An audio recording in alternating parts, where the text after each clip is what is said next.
ఆరవ దశకము విరాట్ పురుషుని జగదాత్మతత్వము. ఏవం చతుర్దశ జగన్మయతాం గతస్య పాతాళమీశ తవ పాదతలం వదంతి పాదోర్ధ్వదేశమపి దేవరసాతలంతే గుల్ఫద్వయం ఖలు మహాతలమద్భుతాత్మన్. కృష్ణ జంఘే తలాతలమథో సుతలం చ జాను కించోరుభాగయుగలం వితలాతలే ద్వే క్షోణీతలం జఘనమంబరమంగనాభిః వక్షశ్చ శక్రనిలయస్తవ చక్రపాణే. కృష్ణ గ్రీవామహస్తవ ముఖం చ జనస్తపస్తు ఫాలం శిరస్తవ సమస్తమయస్య సత్యం. ఏవం జగన్మయతనో జగదాశ్రితైరపి అన్యైర్నిబద్ధవపుషే భగవన్నమస్తే. కృష్ణ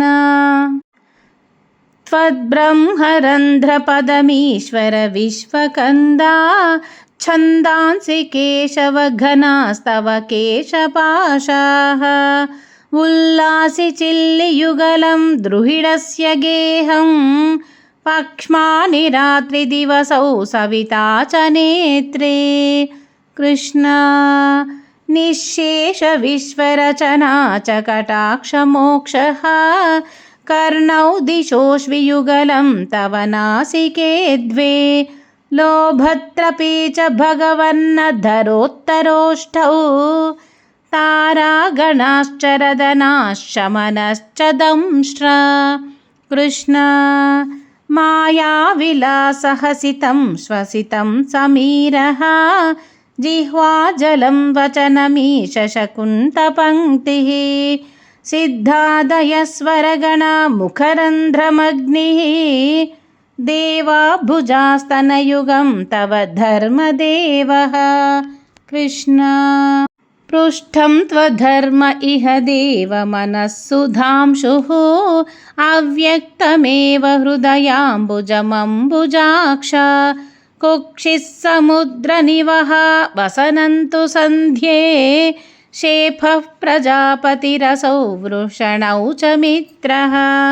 కృష్ణ శ్రోణిస్థలం మృగగణాః పదయోర్నఖాస్తే హస్త్యుష్ట్రసైంధవముఖాగమనంతు కాలః విప్రాదివర్ణభవనం వదనాబ్జబాహు చారూరుయుగ్మచరణం కరుణాంబుధేతే. కృష్ణ సంసారచక్రమయి చక్రధరక్రియాస్తే వీర్యం మహాసురగణోస్థికులాని శైలాః నాడ్యః సరిత్సముదయస్తరవశ్చరోమా జీయాదిదం వపురనిర్వచనీయమీశ. కృష్ణ ఈదృగ్జగన్మయవపుస్తవ కర్మభాజాం కర్మావసానసమయే స్మరణీయమాహుః తస్యాంతరాత్మవపుషే విమలాత్మనే తే వాతాలయాధిపనమోస్తు నిరుంధిరోగాన్. కృష్ణ విరాట్ పురుషుని జగదాత్మతత్వము అను 6వ దశకము సమాప్తము.